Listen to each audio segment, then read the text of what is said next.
Hello ವಿದ್ಯಾರ್ಥಿಗಳೇ, welcome to my channel. Karnataka ಪರೀಕ್ಷಾ ಪ್ರಾಧಿಕಾರ ಸ್ಯಾಟ್ಸ್ ನಂಬರ್ಗೆ ಸಂಬಂಧಪಟ್ಟ ಹಾಗೆ ಇವತ್ತೊಂದು ಅಪ್ಡೇಟ್ನ ರಿಲೀಸ್ ಮಾಡಿದೆ. It's a very important update. ಯಾಕೆಂದರೆ ಭಾಳಷ್ಟು ವಿದ್ಯಾರ್ಥಿಗಳಿಗೆ ಸ್ಯಾಟ್ಸ್ ನಂಬರ್ನ ಎಂಟ್ರಿ ಮಾಡಿದಾಗ ಅವರು ಸ್ಟಡಿ ಮಾಡಿರೋದು ಸ್ಟೇಟ್ ಬೋರ್ಡಲ್ಲಿ, ಬಟ್ ಅಲ್ಲಿ ಡಿಸ್ಪ್ಲೇ ಆಗ್ತಿರೋದು CBSE ಅಂತ. ಸ್ಕೂಲ್ ಸೇಮ್ ಇರುತ್ತೆ, ಬಟ್ ಇಟ್ ಇಸ್ CBSEನೋ ಅಥವಾ ICSEನೋ ಇಲ್ಲ ಸ್ಟೇಟ್ ಬೋರ್ಡಲ್ಲಿ ಓದಿದರೆ CBSE ತೋರಿಸ್ತಾ ಇರುತ್ತೆ, ಅಥವಾ CBSEನಲ್ಲಿ ಓದಿದರೆ ಸ್ಟೇಟ್ ಬೋರ್ಡ್ ಅಂತ ತೋರಿಸ್ತಾ ಇದೆ. ಈ ರೀತಿ ಗೊಂದಲಗಳಿಗೆ KA ಇವತ್ತೊಂದು ಸರ್ಕ್ಯುಲರ್ನ ರಿಲೀಸ್ ಮಾಡಿದೆ. 12th ಸ್ಟ್ಯಾಂಡರ್ಡ್ ರಿಜಿಸ್ಟರ್ ನಂಬರ್ನ ನೀವು ಎಂಟ್ರಿ ಮಾಡಿದಾಗ ಆ ರಿಜಿಸ್ಟರ್ ನಂಬರ್ ಮುಖಾಂತರ ನಿಮ್ಮ ಸ್ಟಡಿ ಡೀಟೇಲ್ಸ್ನ ಫೆಚ್ ಮಾಡಿಕೊಡುತ್ತೆ KE ಮಂಡಳಿ. ಹಾಗಾಗಿ ನೀವು ಟೆನ್ಷನ್ ಮಾಡೋ ನೆಸೆಸಿಟಿ ಇಲ್ಲ. ಕೆಲವರು ರಿಜಿಸ್ಟರ್ ನಂಬರ್ ಇನ್ನೂ ಈ ವರ್ಷದ ವಿದ್ಯಾರ್ಥಿಗಳಿಗೆ ಬಂದಿಲ್ಲ ಅಂದರೆ ನೋ ಪ್ರಾಬ್ಲಮ್.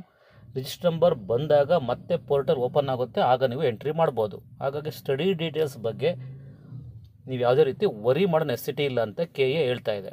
ರ್ಯಾಂಕ್ ಅನೌನ್ಸ್ ಮಾಡಿದಾಗ ಅದು ಸ್ಟೇಟ್ ಬೋರ್ಡ್ ಆಗಿರ್ಬೋದು, CBSE ಆಗಿರ್ಬೋದು ಅಥವಾ ICSE ಆಗಿರ್ಬೋದು, ಅದರ ಮೇಲೆ ಯಾವುದೇ ರೀತಿ ರ್ಯಾಂಕನ್ನು ಅನೌನ್ಸ್ ಮಾಡಲ್ಲ. CBSE ವಿದ್ಯಾರ್ಥಿಗಳಿಗೆ ಬೇರೆ ರ್ಯಾಂಕ್, ICSE ವಿದ್ಯಾರ್ಥಿಗಳಿಗೆ ಬೇರೆ ರ್ಯಾಂಕ್, ಸ್ಟೇಟ್ ಬೋರ್ಡ್ಗೆ ಬೇರೆ ರ್ಯಾಂಕ್ಗಳನ್ನ ಇದಿಲ್ಲ. ಸಪೋಸ್ ರ್ಯಾಂಕನ್ನು ಅನೌನ್ಸ್ ಮಾಡಿದಾಗ CBSE ವಿದ್ಯಾರ್ಥಿಗಳಿಗೆ ಅಂತೇಳಿ ಬೇರೆ ರ್ಯಾಂಕನ್ನು ಅನೌನ್ಸ್ ಮಾಡೋಲ್ಲ, ಸ್ಟೇಟ್ ಬೋರ್ಡ್ ವಿದ್ಯಾರ್ಥಿಗಳಿಗೆ ಅಂತ ಹೇಳಿ ಬೇರೆ ರ್ಯಾಂಕ್ ಅನೌನ್ಸ್ ಮಾಡಲ್ಲ. ನೀವು ತಗೊಂಡಿರೋ KCET ರ್ಯಾಂಕ್ ಮತ್ತು PUC ಮಾರ್ಕ್ಸ್ ಆಧಾರದ ಮೇಲೆ KCET ರ್ಯಾಂಕನ್ನು ಅನೌನ್ಸ್ ಮಾಡ್ತಾರೆ. ಹಾಗಾಗಿ ಬೋರ್ಡ್ ಇಲ್ಲಿ ನೆಸೆಸಿಟಿ ಇಲ್ಲ ಅಂತ ಹೇಳ್ತಾ ಇದೆ. 2016-17ಗಿಂತ ಮುಂಚೆ ವ್ಯಾಸಂಗ ಮಾಡಿದರೆ ಸ್ಯಾಟ್ಸ್ ನಂಬರ್ ಅಂತಹ ವಿದ್ಯಾರ್ಥಿಗಳಿಗೆ ಅವೈಲಬಲ್ ಇರೋಲ್ಲ. ಅಂತಹ ವಿದ್ಯಾರ್ಥಿಗಳು ಸ್ಯಾಟ್ಸ್ ನಂಬರ್ನ ಎಂಟ್ರಿ ಮಾಡ್ದಂಗೆ ಸೆಕೆಂಡ್ ಪಿ ರಿಜಿಸ್ಟರ್ ನಂಬರ್ನ ಎಂಟ್ರಿ ಮಾಡಿ ನೀವು ಕಂಟಿನ್ಯೂ ಮಾಡ್ಬೋದು ಅಂತ KA ಸ್ಪಷ್ಟೀಕರಣ ಕೊಟ್ಟಿದೆ. ಇದಿಷ್ಟೇ ಇವತ್ತಿನ ಮಾಹಿತಿ. ಟೇಕ್ ಕೇರ್, ಬಾಯ್.